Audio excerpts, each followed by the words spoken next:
Broadcasting from the business capital of the world, this is the Podcast Business News Network. And welcome back, everyone. I'm going to ask you a question, and I want you to think deeply about this. Don't have to verbally answer it. Just roll it around in your mind. Do you feel like you're a little stuck in life? You know that there's more out there for you, but it's not really happening. And you're not really sure why. You maybe have some dreams and they haven't materialized, but deep down inside, it should be moving in a positive direction for you. Kind of in the like the plane going around the airport, but or you're on the runway and you haven't taken off yet. We're going to talk about making change in your life, transforming your life, and I've got somebody today that has helped many people decades, a trailblazer. I'm going to use that word with her. She's done so much in business coaching, life coaching. She does seminars. She's uncovered a lot of things for a lot of people, and this goes from children to people in businesses to seniors, people with physical, mental challenges in life. We're going to talk about something called neurodivergence today.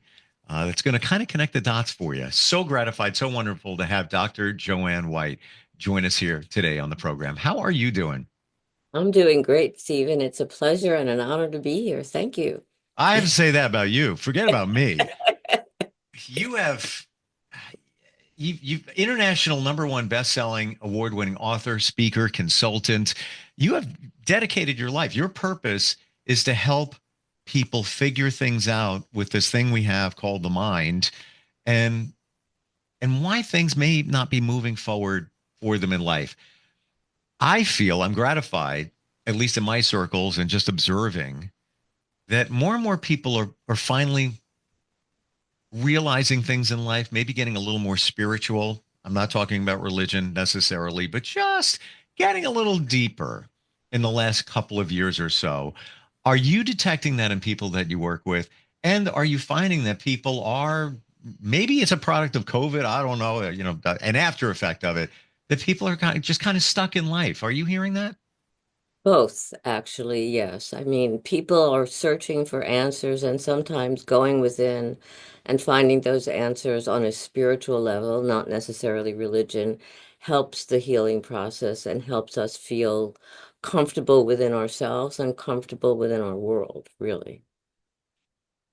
This thing called, I'm going right there. Let's Oh, press the why fast not? forward Why not? button. This thing called neurodivergence. Now, I've heard that term, and I've heard other terms that I believe are connected to it. I'm not even going to repeat them because I'm not even 100% sure. But let's define neurodivergence and also give me your history with it, because this is a term that says a lot about the way we think, the way we operate, and or not.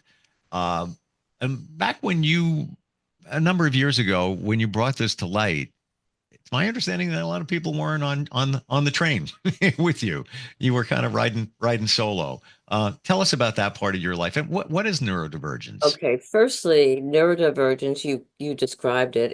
It's a different way.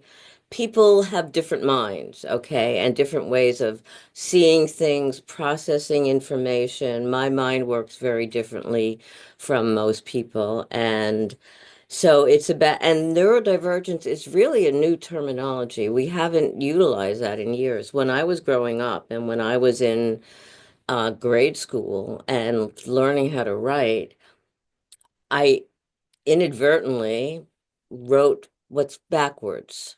So it was called mirror writing.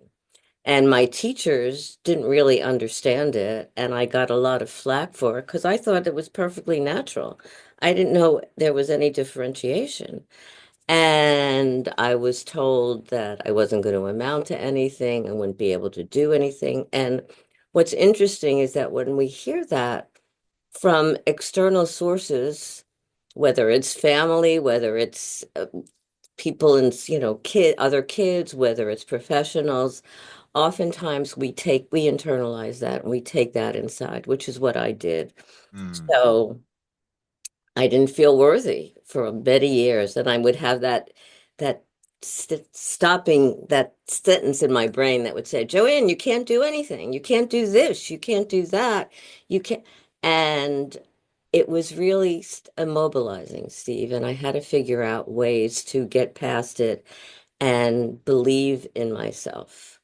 Now, even when I Wow. was in graduate school and I had to take statistics, um, I would have to learn a little bit and study a little bit longer because I'd have to work backwards to get from the solution to see where the beginning was. And then when I was able to do that, I was able to understand it. Yeah, many would call that today genius. I think they call it reverse engineering. That's fantastic. But I see what you're saying, where it wasn't viewed that way. And I do want to ask you, when you were doing this mirror writing, Joanne, was that the only way you could write? It just came out that way? Yeah. Wow. People like Einstein, there were people who've actually done that sp consciously. But when I was younger, it was like I would look at it. To me, it looked like what it was supposed to be, Steve, but it wasn't. I don't do that now. Interesting. I'm fascinated. If I were to take that and hold it up to a mirror, would it read reasonably correct? Yes, that's why they call it mirror writing. It's Yeah, like, I'm yeah, confirming. Yeah. oh yeah, yeah. Yeah, how But interesting. at that point, people didn't really understand that, and I didn't know what was wrong. How did you overcome that even as a child? Or was it during your childhood years? It really wasn't during my childhood years. It took a long time to get Wow. past that and feel comfortable within myself and feel that I was capable. Because when we hear those messages, not just me, and people hear them or they're compared to other siblings or other kids or whatever growing up, they think, well, there could be something wrong with me. And if we internalize that and make that our truths, start believing it, we also start acting that way and living that way out in the world, which Hmm. doesn't feel good. Well, this goes back to, I guess it would be some of those fundamentals. It's my understanding that all of us, in some way, shape, and form, have a belief, goes back to childhood mostly, that we're not good enough. We Yeah. are not good enough somewhere, some way, and sometimes it's to a larger degree for some of us, some of it's smaller, but we all walk around with that. Is that true? I don't know if we all do, but a lot of us do. I agree. Well, okay. Let me paraphrase that. It's I believe that we all do, but it's in different areas. Gotcha. In Okay. different areas. Yeah, Yeah, I mean, oftentimes we compare ourselves to other people and see and I've always said, well, somebody could be smarter, more beautiful, more intelligent, funnier, da da da da da, but so what? And at some point, you've got to be able to say, so what? And really take a look at who you are and value yourself. And it may take time. I mean, it took me a lot of time oh to yeah. to silence those voices that made me that internalize that and made me feel not good enough and act Oh, like that out in the world. I completely understand what you're saying, and you can't do it alone to figure those things out. You need somebody to walk that journey with you. Um, you need to love yourself. I mean, we're hitting up some fundamentals here, Yeah. but and I know it's a cliche, and yeah, it's been said all the time. You can't love others until you love yourself, and many of us can't even look in the mirror and say, "I love you," but nobody else around. It's a struggle for us to do that. Is this all, or the majority of it, coming from our childhood stuff that we experience there in our subconscious, and that's piloting? I'm not sure that it's all coming from childhood. I know, again, a lot of people that I work with who've had trauma growing up who were, again, not valued or discriminated a lot Sure. or like one person I worked with, their family told them that she wasn't worth anything. And when you take that belief system and especially from people that are supposed to love you and see you in the brightest, most wonderful light, and they're not, you take that in. And so sometimes it's a hard journey back to that self-love. Mm. But it's so beautiful when you get to a place where I am now, where those constant thoughts that say you can't do this, you can't do that, you're not worthy, you're not, because that they were immobilizing. And now my brain is quiet. And it says, "Good job, Joanne." And I tell some of my clients I have jokes with myself because it's a totally different, I'll call it a relationship with myself. And we need Hmm. to have that loving, caring relationship with ourselves. In spite of the fact that we are not perfect, we will never be perfect. I always say we're perfectly imperfect and imperfectly perfect. I completely understand and relate to what you're saying, and I'm very transparent.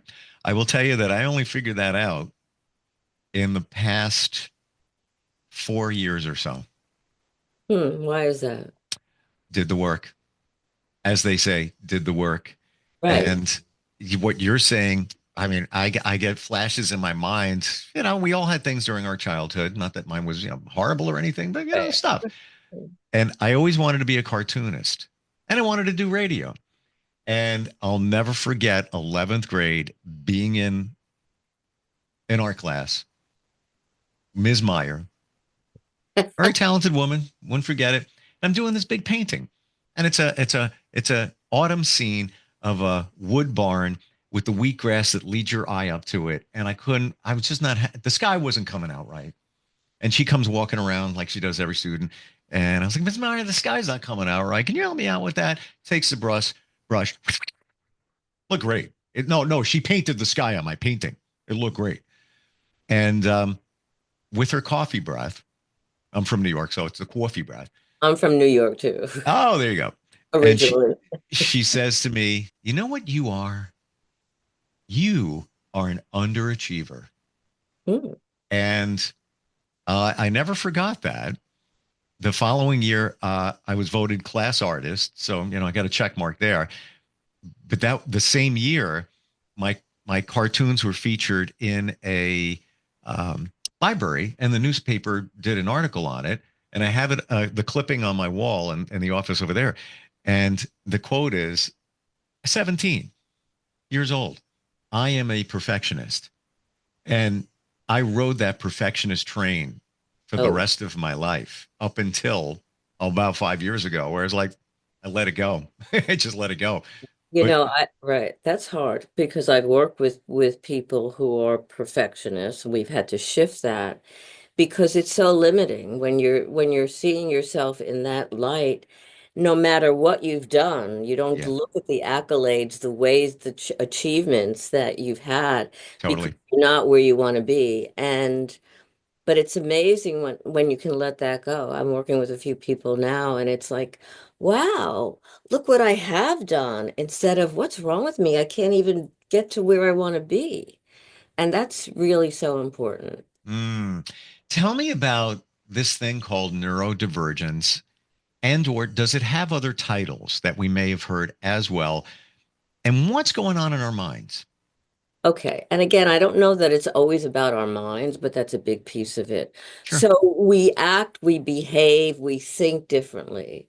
So many people who are neurodivergent were called special kids, were called special needs with disabilities because that again, their minds work differently. I worked with a family that years ago, and her son was considered special education, whatever, because he was different. But he was able, her computer broke. He was able to create a computer. He bought the parts. He didn't have to do anything, I mean, study anything.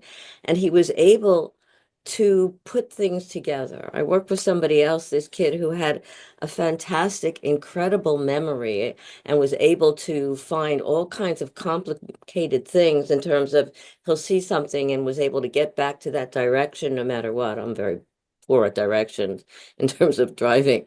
But they were not valued because they were not thinking in what's some kind of normalized, whatever that means, fashion Hmm. and seen differently. What is normal? Yeah, we use that Well, word. and I don't, whatever it is, I don't want to be it. That's for sure. And I'm not, and I never have been. Well, you know what? Let's think about that for just a moment. We, I don't think there is a normal. We're all unique in our talents. And the saddest part about all of this is, and you said it before, we compare ourselves to others. It's the worst thing we could ever do. And we do it more and more now. Thank you, social media. A Yeah. lot of good there, a lot of bad there. Yeah, I think it's the way, we're when we even watching commercials or whatever, you have to be this way, you have to be more beautiful, you have to be slimmer. It's not about looking at yourself, and I don't just mean physically, I mean all aspects of yourself, Sure. and being able to accept even the imperfections and just love yourself. We'll get back to love a little bit. Love yourself no matter what. Mm, Because when we do that, it's like we're investing in who we are, and it makes us feel good. And I always say to somebody, how would you mm, treat your kid, your daughter? Would you tell your daughter horrible things about herself, like you're telling yourself when you're looking in the mirror, or never, right? And you would, never. You know right? what? You would never walk up to anybody that you love and say, "Oh my gosh, look at that! What's that thing on your face? You gained weight today. Oh, you Right. screwed that up. Can't believe you. What would you even do? You would never do that to somebody you love. So You just why do it to yourself? you said a word that crystallized a lot of things. What's that? Investing. Oh, yeah. That is such a because we don't invest in things or relationships unless we feel there's something we're going to get out of it. You don't enter into a relationship, a friendship, an intimate relationship, whatever. You're not going to invest in it unless you feel it's serving you. I feel we don't invest in ourselves and we don't take inventory. It's almost like, your store. What do you got? What's on the shelves within you? We never do that. We never take a look at all those things. And when we do, we look at what's wrong with us. What's missing? And Yeah. what's not there. Yeah. Right. So why invest? But I Mm. think again, if you invest in the totality of who you are, even those times when you have made mistakes, or those times when you didn't really feel up to the par or feel good about yourself, loving yourself, investing in yourself means that no matter what, you're still there for yourself. That sounds strange, but we got to support who we are. Oh my gosh. It sounds strange, but it is so critically important because if you take a moment and realize nobody is going to care about you more than you, not even your parents. Nobody's going to love you more than you can love yourself. Nobody knows you better than you. Nobody. Nobody. Right. And if you don't put that out there, if you're not loving yourself and caring for yourself at a really beautiful level, that's what you're portraying out in the world. And that's what other people are perceiving and seeing, So true. keeping and behaving to you in that way as well. Well, if you believe in energy, and that's been one of my big lessons over the last 5 years, that you're sending energy out. Others, you're a transmitter. Everything is energy. We do that guy Einstein. He brought this up and nobody listened. Everything is the pen in my hand is energy, different type. Even the different parts in our body. I'm a Reiki master teacher, and Oh, I work with energy, and I can pick up energy.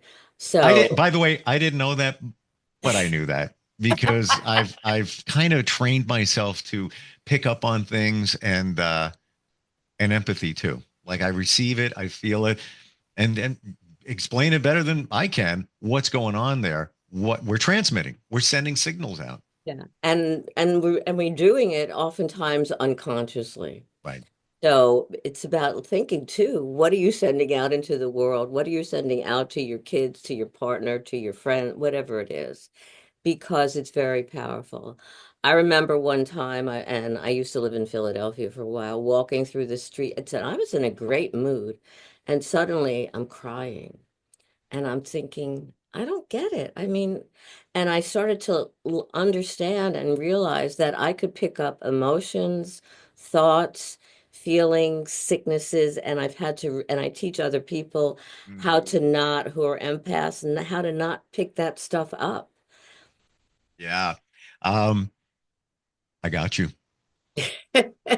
Once I realize this, what's going on here, I'll be in situations, even yesterday, and somebody was somebody who's a friend of a friend started talking, and it was just, I was like, whoa, like this is just a, they had a lot going on, and then they eventually described what they were going through, and then I got it. But I could feel it, like it was like a chain bringing me down.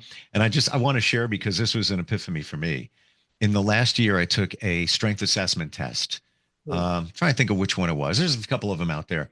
Um, I'm on the board of the Girl Scouts, and they wanted us to take this test for a Right. retreat. Like, yeah, let's do this. See what your strengths are. Yeah, great. I didn't really put a lot of stock in it. I waited until the night before. I'm laying in bed. I'm like on my phone, like 30 minutes, rapid fire questions. Da, da, da. I'm the one that says to everybody else, you realize you're an empath? You realize why you're feeling that way? The results come back. Number one strength for me was communication. All right, I got that. What I've been doing forever. Number two is empathy. And I was like, oh, so yeah, a plus and a curse at the same time, I guess. Yeah, and that's really the truth. It's a plus and a curse, but you have to learn how to deal with it. I was actually doing a seminar years ago, and the person sitting next to me, I started not being able to talk and having trouble breathing. And after the seminar that I said to her, there's something wrong with your respiratory system or respiration or whatever, because I was feeling it. She said, Joanne, I almost didn't come here.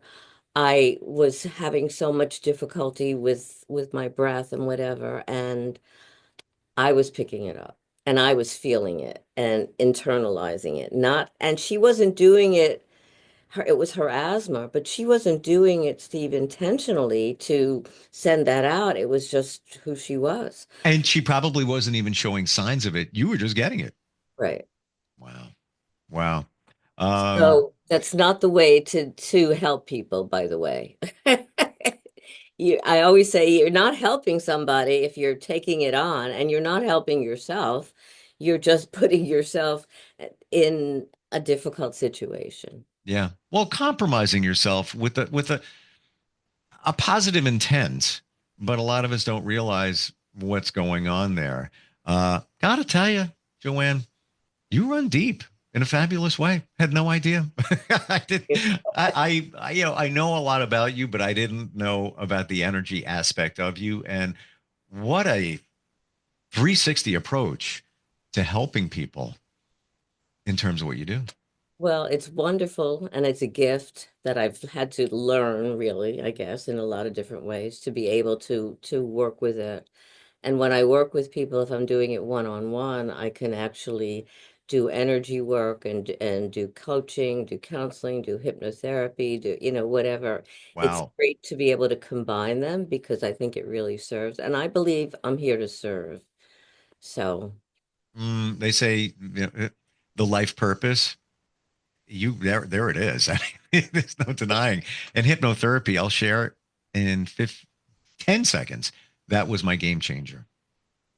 That was the gateway to the rest of everything in terms of my journey and learning. now, a lot of people don't understand that. I always say, well, it's not about you barking like a dog or making you do something that you don't, because we see that or that you don't want to do. But Mm, it's actually because I teach people to you work deeper, accessing your inner guidance, which is beautiful. I mean, to be able to feel that and be able to listen to it and know what it is rather than the negative thoughts that go on in your head and empower yourself. And it's wonderful. I help people connect with their higher selves, with the angelic realm, a lot of different things, with the inner child. oof, wow. I love what I do. I can see that, and every second that we talk, I learn more about you and how deep you truly run in terms of different modalities to help people. And yes, like once you realize all these things, we didn't even touch upon intuition. That's a whole other, we don't realize what we've got inside of us. It's my belief that if you want to know something, you already know it. It's in here. You got to hear it. You know the answer.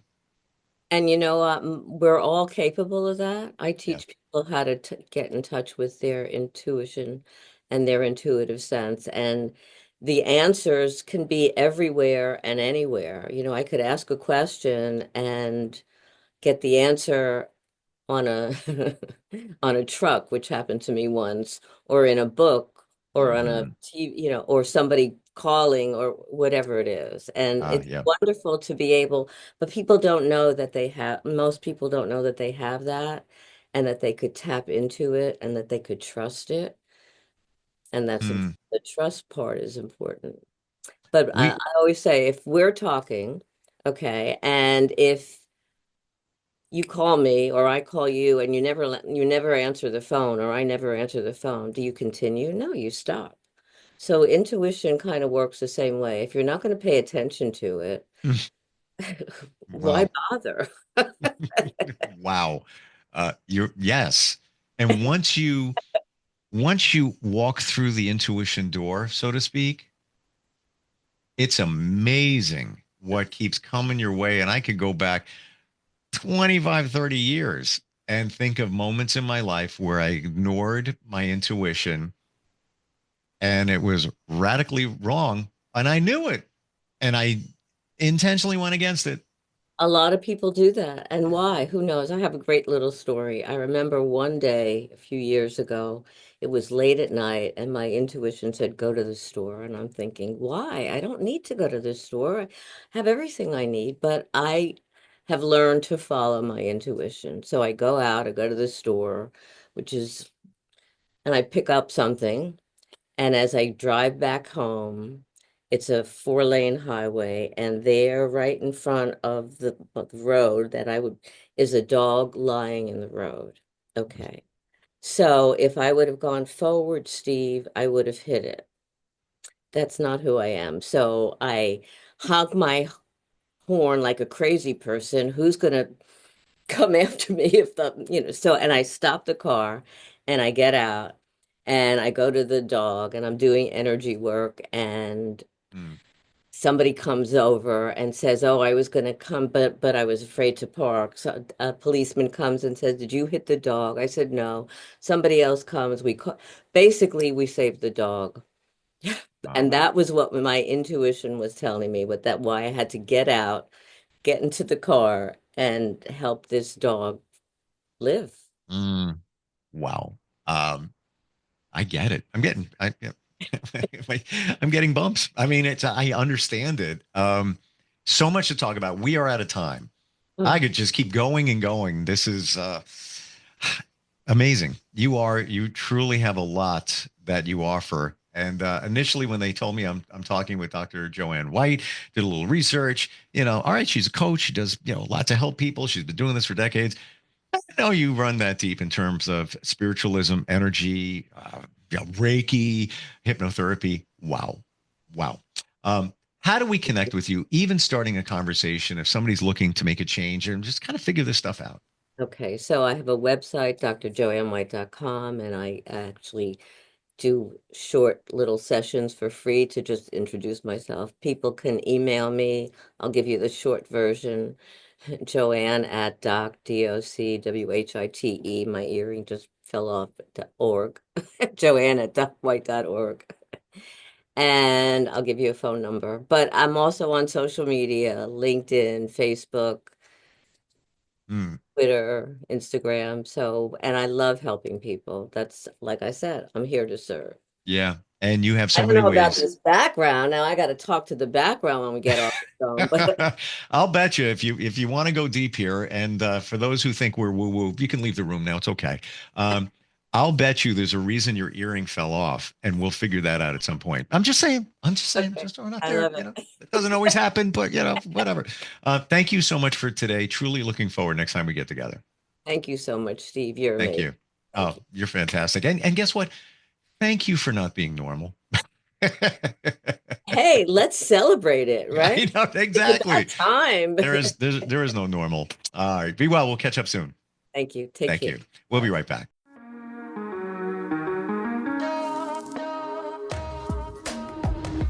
Broadcasting from the business capital of the world, this is the Podcast Business News Network.